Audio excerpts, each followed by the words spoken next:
from Kolkata. Hello.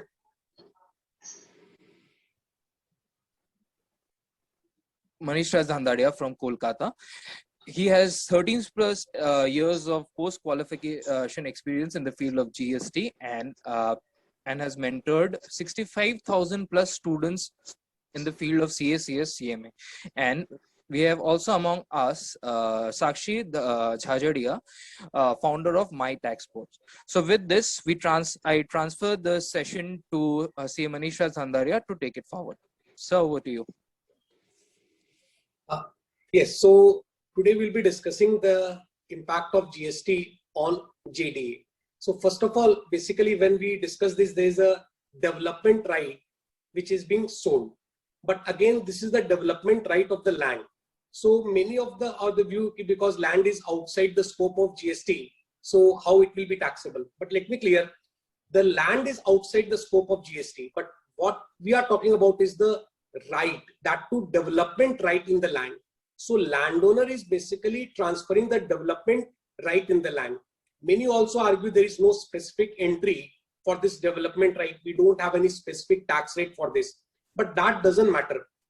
Even if there is no specific tax rate, we can take the residual tax rate, that is 18% on service, because it is not goods, so by default it will be qualified as service, and also it's a supply and there is a consideration, so we have to take the tax rate 18%.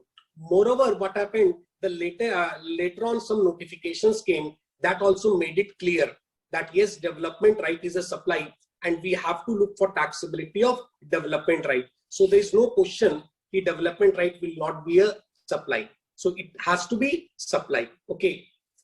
So there will be a taxability, there will be a tax element on development right. So JDA mein tax hoga. So with this, as sir has said, JDA mein tax hoga, we can now discuss the different types of taxability of JDA. Yes, like we discussed, as the Pratik said, there are two types of JDA. One is revenue sharing and one is area sharing. Basically, in revenue sharing, what happens? It's a very simple sale transaction, sale of service, because landowner is selling the development right. In exchange, he is getting the cash consideration. The only difference is that consideration that he is getting is an installment type, because whenever developer will be selling the flats, whatever revenue will be coming, 40%, 30%, whatever agreed will be received by the landowner. And on that, there will be a taxability. Okay. So regarding this also, in the GST phase, what happened in the first part, there was a taxability on this development right. But in the second part that started after 1419, this development right was exempt. So revenue sharing is the most easiest portion in ZDA, because it's a simple one-way transaction, selling of development right and receiving of consideration in cash. So it's the most easiest part. The technical part is little bit the area sharing part. Okay. So now sir has covered the revenue sharing part. Now I will put this question to Sakshi. What are the problems, Sakshi, can you please share with us, what are the problems in area sharing which makes revenue sharing easy? Okay, so before I start talking about area sharing JDA, I would firstly like to welcome all the participants. Thank you so much for joining in, and we will be posting this video on YouTube as well later on. And yes, of course, if you have more people, more friends, connections, professional colleagues who would be interested in knowing the implication of GST on JDA, then please, you can share this link with them as well. So now we come to one more thing I want to add on, because in this session, we'll not be just discussing the provisions what are written, we'll be going beyond that. We'll be discussing different cases, because there are lots of multiple cases, there are multiple possibilities. So we'll be going beyond the provision. We'll be trying to apply the provision which currently being faced by lots of taxpayers in this field. Definitely, sir. So let us now begin with area sharing JDA. Like as sir already said, revenue sharing JDA is a much easier concept, and the provisions related to it are much easier to implement and understand. So what is it that makes area sharing so complicated? So first, let's understand what are the types of transactions involved in an area sharing JDA. So first of all, the landowner is going to give development rights to the developer. So basically, landowner owns a piece of land and the developer wants to construct a complex on that piece of land. So the developer purchases development rights of the land from the landowner and in return gives constructed apartments, or you can say construction services, to the landowner. So both the parties involved are actually entering into two distinct transactions simultaneously. The landowner is providing development rights, that is his outward supply, and his inward supply is construction services received from the developer. So yes, and the other way around also. Yes, sir. And exactly, this makes revenue sharing much easier than area sharing, because in revenue sharing, it's very simple. The landowner is selling development right and he'll be getting consideration, like we charge professional fee for someone, we are providing professional services and we'll be getting the fees. It's as simple as such revenue sharing. But in area sharing, there's lots of complexities are there. Yes, sir, definitely. So it's basically like a barter. Yeah. Basically like a barter. And as Sakshi said, it is like a barter. Then it must be very common. Then why is it so difficult in GDA? Okay, so again, let's look at the two transactions which are happening. Development rights are being provided by the landowner to the developer. This particular supply is happening on the very date of entering into the JDA. Right, the day when we enter into the JDA, the landowner has transferred the rights. And when is he receiving the construction services? The landowner sell the flats or the units received in the constructed complex or in the under construction complex only once he knows that yes, out of this entire project, these are those units which are allocated to me. So it will happen only after the allotment letter or the allocation or demarcation letter, which prescribes that this is the area of the developer and this is the area of the landowner. So before that, the taxability on construction services will not arise. So therefore, development rights and construction services would become taxable at different dates, although they both are two sides of the same coin, you can say.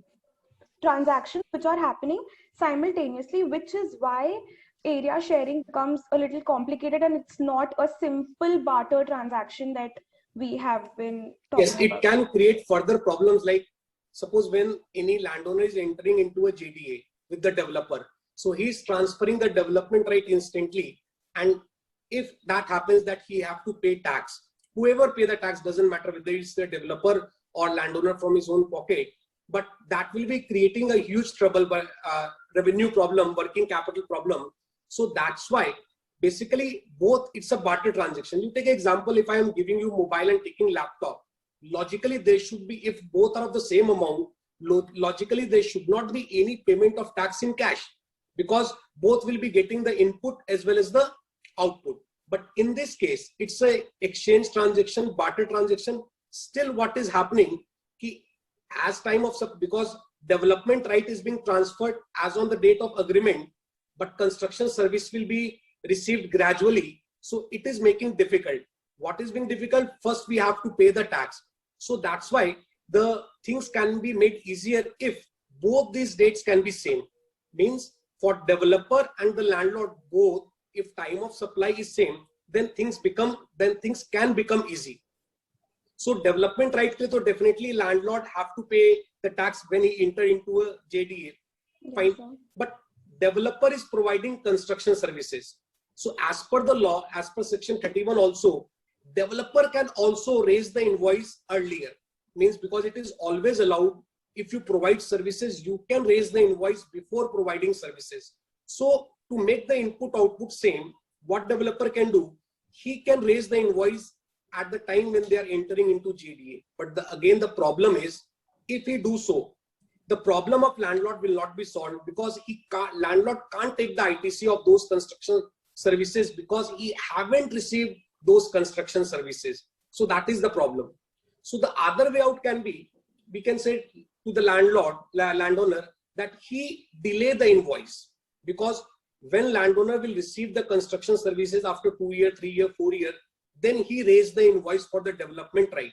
But in that case, there will be another problem, because development right पे तो taxability at the time of JD आना चाहिए. Obviously notification is there, we'll be talking later on. तो अगर date of agreement पे उसका development right पे taxability and if he is delaying for 2-3 years, there will be some interest element. So to avoid all this, a welcome notification came, that is notification number 4 2018, that made it very clear that liability to pay tax will arise when the allocation letter is given. It means कि notification itself clear to the developer, to the landlord, that he can delay. What he can delay? He can delay the liability to pay tax. What will happen on the date of allotment letter? Construction services also has been received, because now the landlord will be having the right to sell his apartment, his share of apartments. So at that time, if he gives if he raise the invoice, then developer also at the same time can raise the invoice and input output will be same. So that will help. So no, there will be no outflow in cash if that happens. So that's why it's a welcome notification. So, as you said, it's a welcome notification. I have a doubt. I guess many of our viewers will also be having the same doubt. If input is equal to the output, then why was this even notification brought at the first place? Why did not they exempt the services? Right. This is also the case, because what happens if you look at the time of supply notification, the liability to pay tax notification number 4 2018, it seems like there is nothing happening. Both the parties are raising invoices, landowner as well as the developer, both are raising invoices, but ultimately there is no payment of tax in cash. In fact, so many might think, what is the need of doing this? अगर कोई cash payment हो ही नहीं रहा है, so why there is this provision? Because in many cases, most of the taxpayer have missed this. कि भाई कुछ payment करना नहीं है, तो वो लोग को लगा कि नहीं, फिर नहीं करते तो भी चल जाता है. So rightly asked by Pratik, so it's better to exempt that. But if it is exempted, that can create problem to the developer. Why it can create problem to the developer? If development rights and construction services are exempted, what will happen? Developer is providing construction services to the landlord, to the landowner, as well as to the outsiders. And for that, developer is incurring some construction cost on which there is huge ITC. If construction services are exempted, then developer have to proportionately reverse the ITC. जो भी construction cost पे ITC है, developer have to proportionately reverse that, and that can increase the cost burden of the developer. That's why they have made this service taxable. भाई दोनों taxable है, both are getting input output. So ultimately there is no outflow of cash. अगर exempt कर देता landlord को कोई दिक्कत नहीं होता, because in any case what landlord will be selling to the buyer, all the tax has to be paid in cash. But for developer, there is huge ITC because of the construction cost.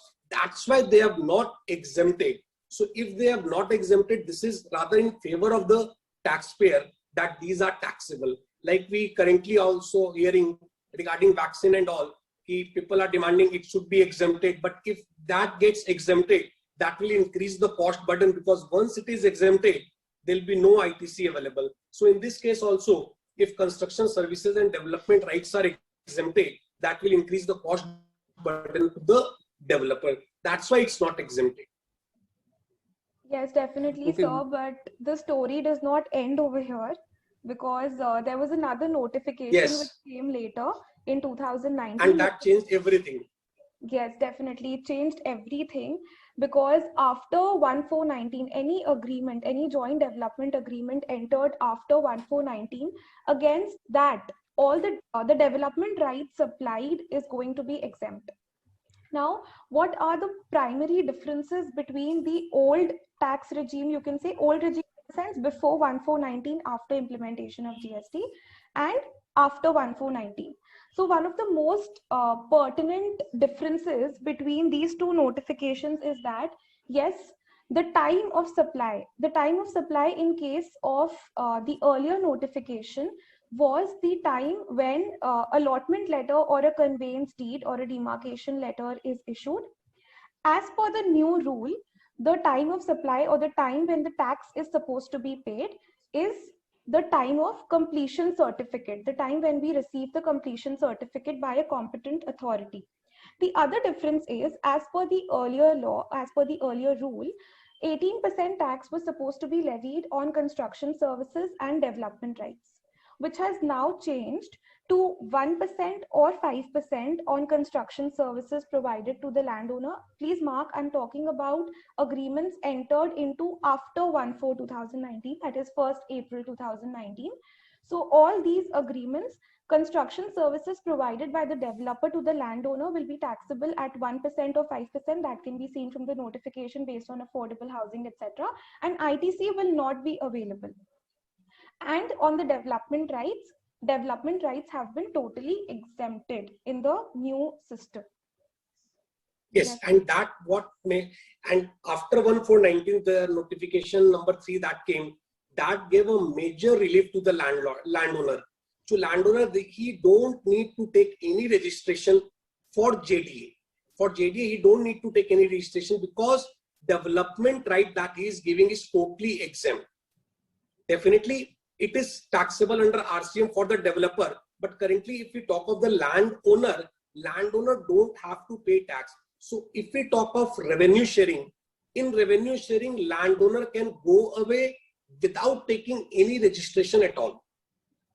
Yes, but in case of area sharing, definitely landowner have to take registration if he is selling his share of area before completion of CC. Before CC, if he is selling his area, then he have to take registration. But in case if he is selling all his area after CC, then he don't have to take registration in case of area sharing. So it's a welcome move. The life has become very easy for the landowner. But mind it, all these are, as rightly said by Sakshi, all these are only for those JDA which have been entered after 1/4/2019. अगर JDA में पहले enter कर चुके हैं, then things are different. That we'll discuss later on. We are talking only about the JDA which has been entered after 1/4/19. Okay. Yes, sir. And because of all these changes going on, there's so much of complexity and continuous amendments, you can say, because of which a lot of promoters are actually making a lot of mistakes with respect to implementation, interpretation of all these notifications, and especially pertaining to the projects which were ongoing as on 1st April 2019. Yes, there are so many, like you can say, if we start from the service tax regime, in any case, JDA is a long duration project, because if anyone is entering into JDA, so we can assume it will take a very long duration. Sometimes, not even sometimes, most of the time it will go in decades. It will be of long duration. So currently there is a good number of projects which have been started in service tax regime. So what they are facing, first service tax regime, then GST first part, that is up to 1/4, yeah, you can say before 1/4/2019, and then after 1/4/2019, a very big change. Altogether, you can say a new GST law for the JDA. So there are multiple options. So many options are there. Most of the taxpayers who are doing JDA, they are already confused what exactly is happening, what tax they need to pay, and they are doing lots and lots of mistakes. So, sir, clearly it has become very clear to our viewers that why we have excluded the JDAs under the service tax regime, and we will now take up case by case of the JDAs ongoing projects as on 1/4/2019 and entered after 1/7/2017 in this discussion. And Pratik, it would be better if we totally exclude service tax regime, means the JDA which has been entered in service tax regime, because otherwise it will be very complicated and won't be possible to take all the topics and points in one session. So let's exclude the JDAs which has been entered in service tax regime. So we'll be trying to discuss only those JDAs which has been entered after 1/7/2017. That means during GST regime. Okay, so that would be better.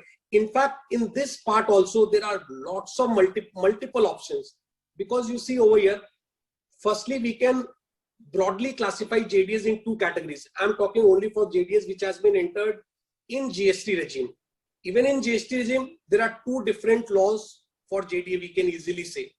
First, from 1 July 2017 to 31st March 2019.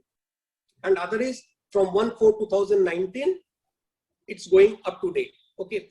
So there can be JDA which has been entered between 1/7/2017 and 31/3/2019 and currently going on. And the other category will be those which has been entered after 1/4/2019 and they are currently going on. Let me clear you one point. The JDAs which are entered after 1/4/2019 and currently going on, that will not create any tax implication as of now. I can confidently say, because as I said earlier also, JDA is a project of long duration. And as per the new regime I mean to say after 1/4/19, all the JDA related compliances start from the date of CC. Okay, so before date of CC, there is no compliance needed at all with respect to JDA. And we can safely assume that the JDA which has been entered after 1/4/2019 must have not reached at the situation of CC, because already since 1.5 years we are in the pandemic and JDAs take long duration. So we can safely assume that. So our discussion point will be the JDAs which has been entered in the first part, that is after 1/7/2017 but before 31/3/2019 and currently still going on. So we'll be covering those part, isn't it? That would be better, I think. Yes, What sir, do you definitely. Say? Yes, sir, definitely. In fact, if we cover this particular category of cases, in that case, we have to take care of the provisions prior to 1st April 2019 and after that, because it's going to have a mixed impact on the JDA. Right. Look, because there will be a misconception, rather there is a misconception, because currently we are in the period after 1/4/2019. So many are thinking that our development right is exempted, tax rate is 5%, 1%, but that is not the case.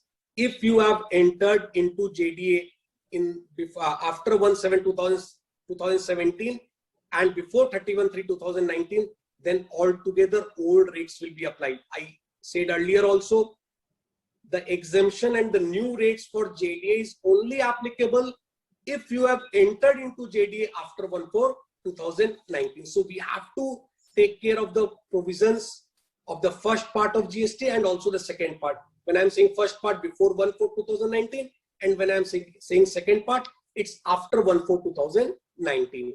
Definitely, sir. Plus, exemption is given only for those JDAs. I mean to say, development rights have been exempted only for those JDAs which are entered into after this, or you can say Right. the new tax period. Absolutely.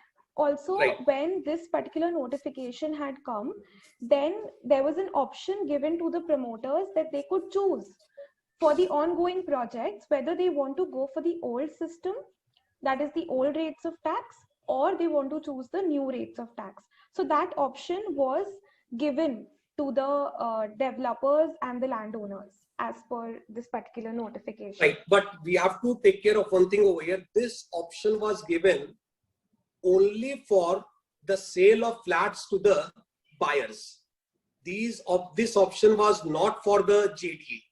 You have to make it very clear. Otherwise, this will create a lots of confusion. In GST, this option, many of us know that one option was given to be exercised, whether we are going for the old rate tax system in GST or new rate. But this is option only for sale to the ultimate buyer, not for the JDA, isn't it? Yes, sir. Absolutely. So if we go with the complexities, we can see we'll be discussing. So now we are restricted to the discussion for JDAs which has been entered before 1/4/2019 and currently ongoing. Yes, in sir. that case also there can be multiple cases. Like there is a landowner, there is a developer. There are chances that landowner is going for the new option. developer is going for the old, or vice versa, or both going for the old, or both going for the new. So there can be different options. I think we can categorize into four. Yes, There sir. can be four different options. Landowner, developer, both going for the new. Landowner, developer, both going for the old. Landowner and developer different, Yes. one way or other, in that way. So there will be total 4 different options. So we can take those options one by one. Okay. So to start with, we can take with the case 1, where landowner and developer both are going for the old option. Again, I am saying, what is this old option is about? For the sale to the final buyer. Okay. So in fact, इसमें ऐसे भी life easier, because the reason being कि both are in the old option. So even if you think wrong, if you analyze wrong, then also it will be correct, because both have selected the old option. So for JD also, definitely you will assume कि both are in the old option. In that case, definitely notification number 4 will apply, and time of supply will be the demarcation letter, the date of demarcation letter or allotment letter. On that date, both landowner and developer will raise invoices on each other with the value of supply. Input output will be equal, so there will be no payment of tax in cash with respect to JDA. JDA के respect में कोई भी payment cash में नहीं होगा. And after this transaction, what will be the situation of their books? Both of them will not have any ITC with respect to JDA, because they have already utilized the ITC and paid the output tax. Okay, so no ITC left. Now what will happen when they sell their area to the final buyer? The old rate will be applied, that is 18%. If we consider the abatement of land, effectively it will be 12%. Obviously for affordable it's different, 8%. That's a different thing. So ये final rate होगा with all ITC available to developer also, to landlord also. It's a different thing. Landlord will not have any ITC at present, but ठीक है. लेकिन no ITC is available, तो भी he was eligible for full ITC, and developer can also get the full ITC. So this was altogether the old option. Both landowner and developer both are in the old option. Okay. Sir. Yes. So as you said, there's have both.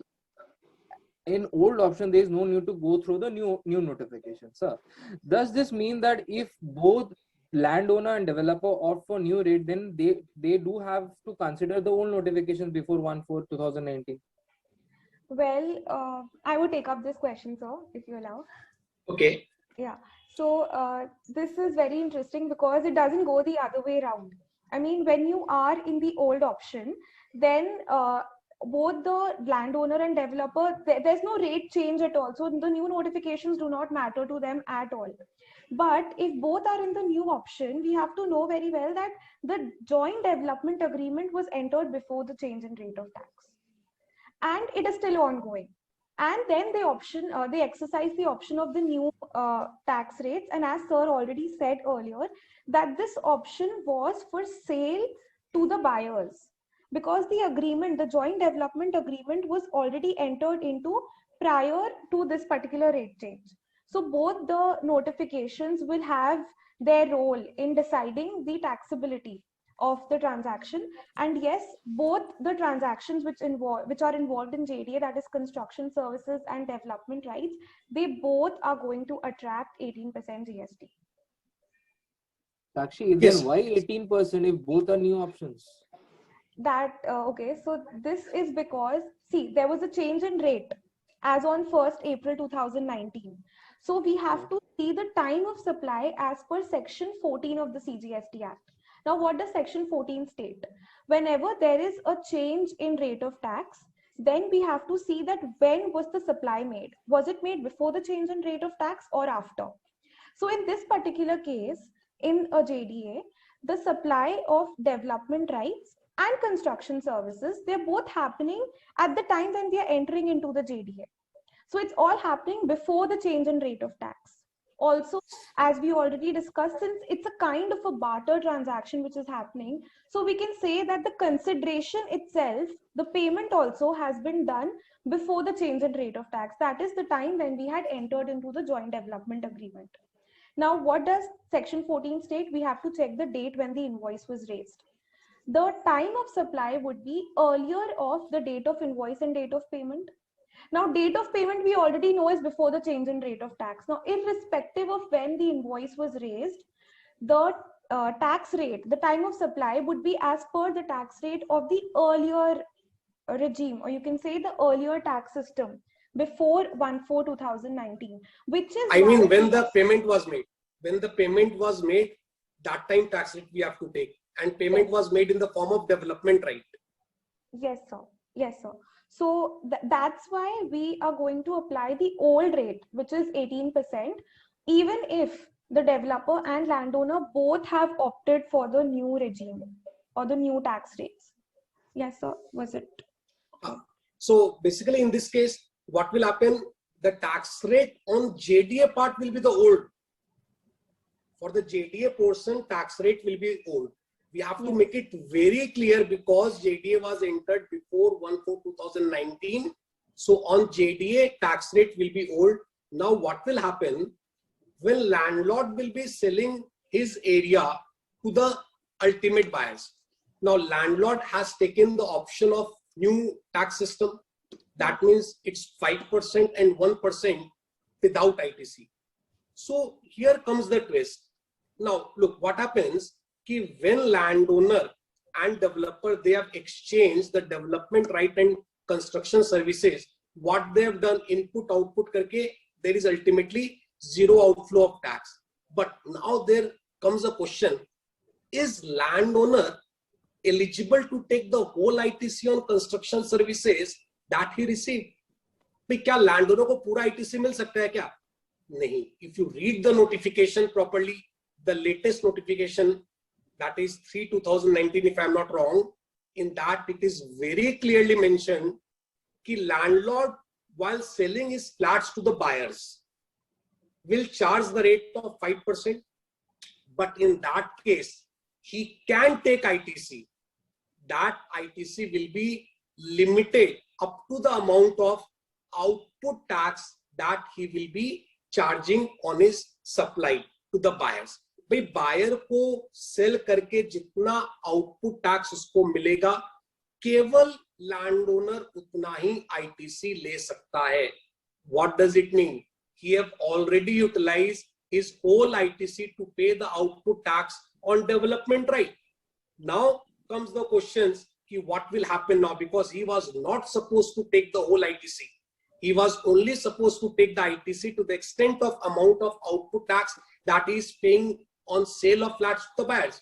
And there is a possibility, suppose if landowner sell all his flats after CC, if he sells all his flat after CC, then definitely he is not collecting any output tax. So in that case, landowner is not supposed to take any ITC, but he had already taken ITC and used to pay the tax. वो correct है, उस वक्त गलत नहीं था वो, because we didn't knew कि बाद में क्या होगा, तो we can fight for that. He उस वक्त pay कर दिया, but now it is clear. He was not supposed to take ITC. It's very much like we purchased any goods to provide taxable service, but later on we found कि नहीं ये तो exempt के लिए use हो गया. So what you will do that at that time? Definitely you have to reverse the ITC that you have taken. So same is the case over here. You have to reverse the whole ITC if you sell all your flats after CC. And take for example, if you sell some flats before CC, then definitely you have collected some output tax. And if you have collected some output tax, so up to the amount of output tax collected, you can avail the ITC. Rest you have to reverse. But how will you reverse? You have already utilized to pay the tax. So in that case, you have to pay that much amount of ITC in cash. आपको cash में वो ITC देना पड़ेगा.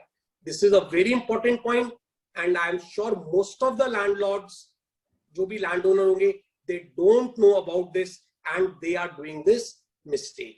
Okay, so this is from the landowner side, because he has opted for the new option. Try to understand, he's opted for the new option, he can't take the ITC, but a proviso is given in the rate notification, he can take ITC only up to the amount of output tax. Now we come to the developer. Developer is also in the new, as said by Sakshi. So, agar developer bhi new mein hai, so he is also selling flats to the ultimate buyers at the rate of 5%, in which he is not supposed to get the ITC. But the developer is providing construction services to landlord, that is at the old rate of 18%. In that he can get the ITC. So again, what developer have to do? उसका जो भी construction cost है, सारा construction cost उसको उस पे जितना भी ITC है, he have to proportionately divide. भाई जो portion उसने landlord को दिया, the portion which he have given to the landlord, on that definitely he claim the ITC. Rest he have to reverse. उसको reverse करना होगा. So things are very complicated if developer opt for the new scheme. Okay, so in many cases, what developer have done, they went for the old scheme. Old scheme मतलब 1/4/2019 का पहले का scheme में वो लोग गए. तो I hope मैंने ये point आपको clear कर पाया हूँ. It's a very important point. Critically analyze. We'll also give you the notes, proper write up on this later on after the video. We'll upload on our website also and share in the group also. So this is a very, very, very important point of JD. So this is the whole. I think second condition I have covered. It developer and landowner both are in the new scheme. Yes, sir. So you have clearly explained us about the second condition, but I have a question, as well as most of our viewers will be also having the same questions. We have covered developer opting for developer and landowner opting for old and new tax regime. What will happen if they choose different option? Say landowner goes for new option and developer goes for the old options. So I would say Sakshi should take this question. Okay. So this particular case is when the landowner has opted for the new option and the developer has opted for the old option. Now, as we already discussed earlier, that JDA, for the JDA transactions, what is going to be the taxability? The developer will pay 18% GST in all cases, as we have already discussed, based on section 14 and the earlier discussion of case 1. And the landowner, he will also pay GST at 18% because the new rate on development rights, which is exempted, is applicable only on joint development agreements which were entered into after 1st April 2019. So that exemption is not available. Simply the developer and the landowner both are going to charge 18% GST on each other. Now we come to the sale of flats by the developer and the landowner to the respective buyers. So first we talk about the developer. The developer is in the old regime. So what will he do? He will simply charge effectively 12% GST output tax and he will get full ITC, which is very, very clear because he is in the old regime and there is no rate change for him at all. Now we talk about the landowner. What will happen in the landowner's case? Because he is supposed to charge the new rates without ITC. Now, like as Sir very extensively discussed, why the landowner will get a certain portion of the ITC is because that particular one proviso in notification number 3/2019 had stated that the landowner can take ITC up to the absolute amount of output tax which he is paying, which was also clarified in yesterday's council meeting, 43rd GST council meeting. So this clarification came, and yes, this was very, very important because when we read the notification critically, the first condition that is imposed is that payment of GST has to be made out of the cash ledger. After that, they have entered a proviso that the landowner can take ITC up to the amount of output tax that he is paying. Now, what does this mean? You have to make payment from cash ledger, but you can take ITC. So what do I do with that ITC if I have to make payment through cash ledger only? And yesterday's clarification also stated that ITC can be taken. So I want to add one point. Yes, I want to add one point over here. Look, notification can make sense. Why? Because when they are entering into JDA at that time they are taking ITC, and that ITC will not have any balance now because that will be utilized towards output tax of JDA only. So when they are selling the flats, might be they are not having the ITC of that. So in any case, they have to they have to pay, I mean to say landowner have to pay output tax in cash. तो वो तो ऐसे भी satisfy हो जाएगा. I don't know, till now there is no official notification. Might be GST Council want to say कि no, landowner can take the whole ITC. ऐसा कुछ अगर होगा तब तो definitely जो that we discuss कि landowner have to reverse one portion of ITC, वो नहीं करना पड़ेगा. Chances are very less because it's a very, very hardship on the part of the landowner that after utilizing the ITC, at certain point of time, if he have to pay in cash, that is actually very difficult for anyone. So that is, I think, लेकिन ऐसा होगा नहीं. Government GST Council can't be so harsh. माने अपने लिए इतना मेहरबानी तो नहीं होगा GST Council का. Still, we can hope. Let's see what notification comes. But whatever I feel कि जो साक्षी ने कहा, it's like that only in the first, in the main text they are saying you have to pay from cash ledger, and then they are saying you can avail the ITC. What is this? That itself is contradictory. I think for that reason they have said कि yes, landowner can pay tax using ITC that is receiving all construction services. So once we get the notification, only then we'll be actually able to interpret it correctly that how this is going to be implemented. In fact, the third condition that Sakshi discussed now, that was regarding the developer in the old and the landowner in the new.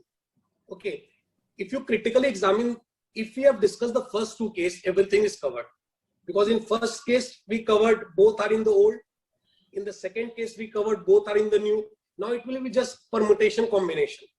Like the third case, Sakshi said ki developer is in the old and landowner is in the new.